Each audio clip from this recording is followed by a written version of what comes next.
Presidente da Assembleia Nacional, distintos deputados, dignos auxiliares do titular do Poder Executivo, ilustres jornalistas, povo angolano.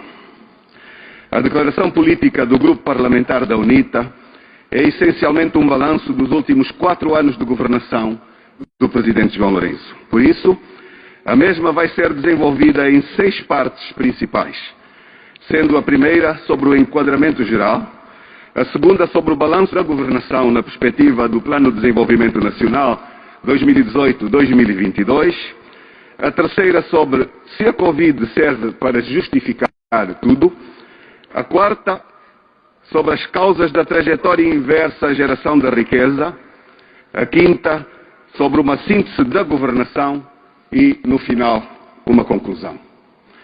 Povo angolano, excelências, em termos globais, a proposta do Orçamento Geral do Estado de 2022 prevê gastos de 18,7 bilhões de kwanzas. Deste total, de acordo com estimativas do Governo, 6,3 bilhões são destinados a pagar despesas e já foi realizado no passado, devolução de empréstimos ou simplesmente despesa financeira. E os restantes 11,3 bilhões de kwanzas são a parte correspondente às despesas cujo consumo ocorrerá em 2022. Os 11,3 bilhões de kwanzas prevêem que sejam distribuídos entre as seguintes 5 categorias de despesa. 2,7 bilhões serão remunerados funcionários públicos, 2,4 para aquisição de bens e serviços, 3 bilhões de kwanzas para pagamento de juros, 1,5 bilhões para transferências, essencialmente com subsídios, e 2 bilhões em investimento público. Se somarmos os 2,4 bilhões para bens e serviços com os 2 bilhões para investimento público, chegaremos à conclusão de que cerca de 40% da presente proposta orçamental, cerca de 8 mil milhões de dólares, destina-se aos processos de contratação pública num ano eleitoral.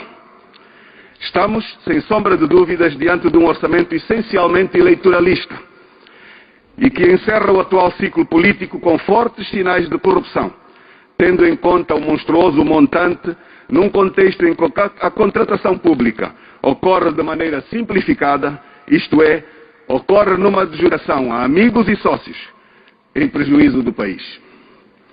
Os juros da dívida pública aumentam 30% relativamente ao orçamento de 2021. Os 3 bilhões de gastos só em juros são 3 vezes superiores à soma das verbas destinadas ao ensino de base e médio e são 15 vezes superior à verba destinada ao ensino superior. Os gastos com juros são 6 vezes superiores aos gastos com saúde pública. Relativamente ao orçamento de 2021, o serviço da dívida aumenta em 20% aproximadamente. À primeira vista dá a sensação de que o serviço da dívida tenha reduzido, porque tem um peso de 50% no Orçamento Geral do Estado de 2022, contra um peso de 53% no Orçamento de 2021. Mas não, pois em 2022 estão 9,3 bilhões de kwanzas só de serviço da dívida, ao passo que em 2021 foram 7,8 bilhões de kwanzas. O Governo precisa de esclarecer o gráfico da página 25 do relatório de fundamentação. Como é possível, de acordo com dados do referido gráfico, o estoque da dívida pública ser de 129% do produto interno bruto em 2020 e em 2021 o mesmo para 85% do produto interno bruto. Estamos a falar de uma redução de 44 pontos percentuais. Um milagre. Não seria ótimo para o país? Seria, sem dúvida, se fosse verdade. O único problema é que isto é impossível pelo atual quadro das finanças públicas em Angola.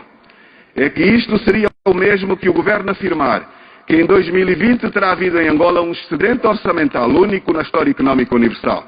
Um excedente orçamental equivalente a 44% do PIB. Infelizmente, em 2020 não houve nenhum excedente orçamental. Pelo contrário, houve um déficit orçamental na ordem dos 2% do produto interno bruto.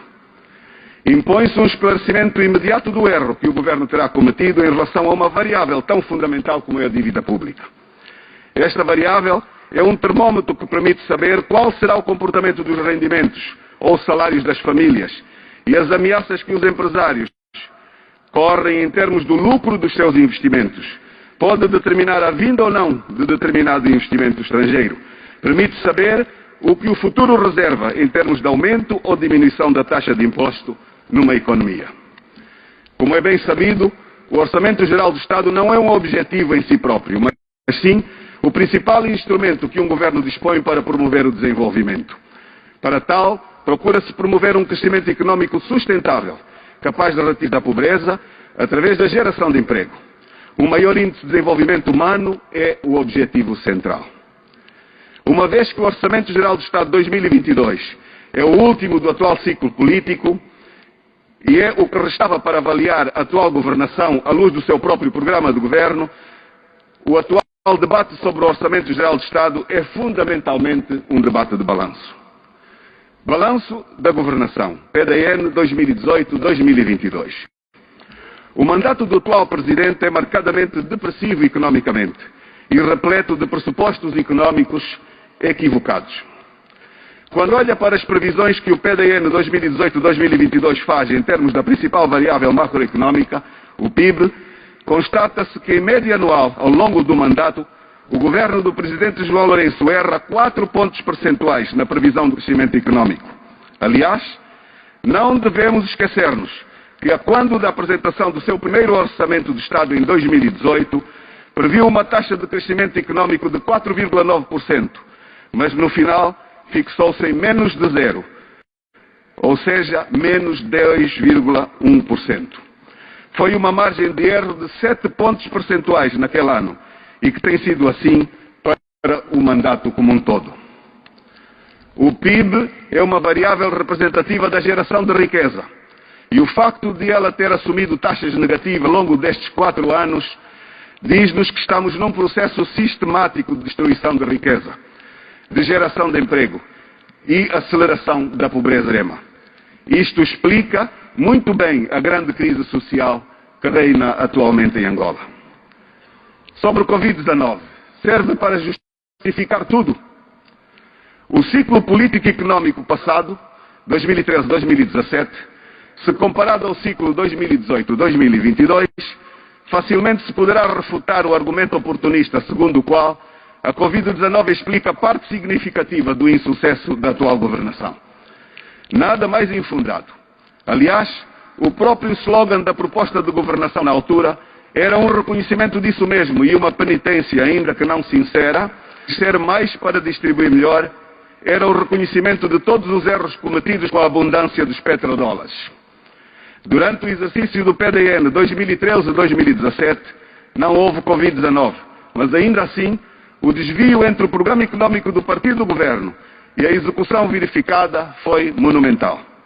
Naquela altura, como é prática recorrente, o governo culpou o petróleo, mas apropria-se do efeito estabilizador que o petróleo causa na economia quando o preço dispara.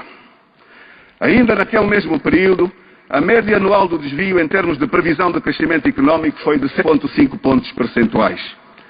Culpar a Covid-19 e o petróleo é persistir no erro de sempre, não discutir as causas reais da crise económica e social em Angola.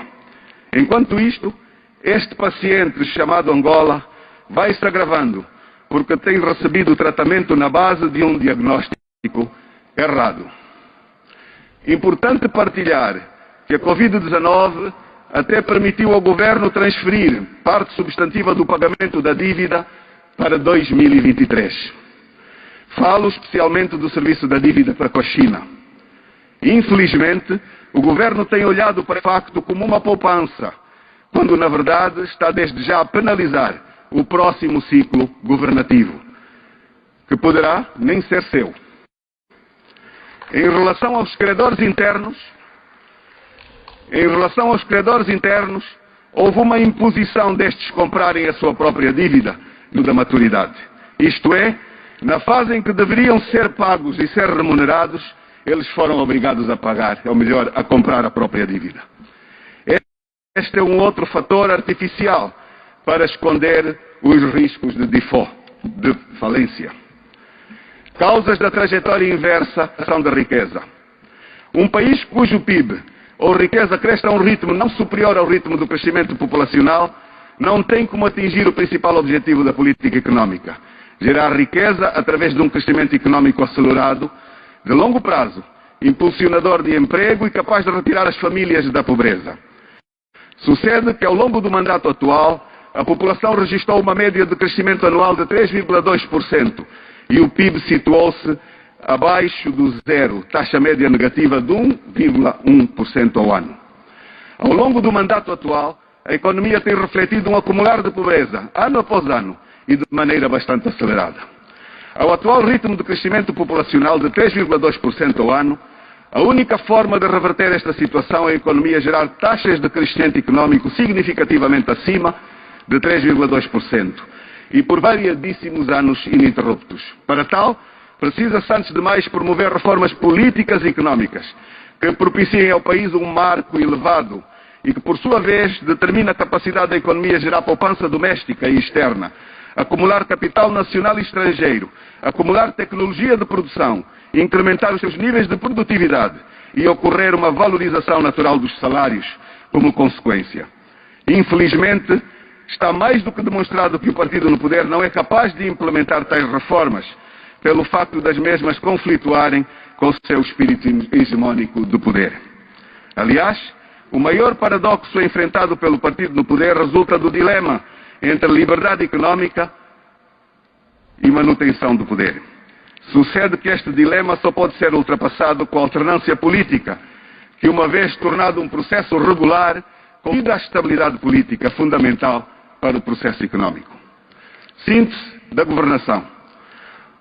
A síntese do mandato do Presidente João Lourenço através do Plano de Desenvolvimento Nacional e expressa em termos dos resultados, leva-nos a afirmar que o programa não foi um sucesso.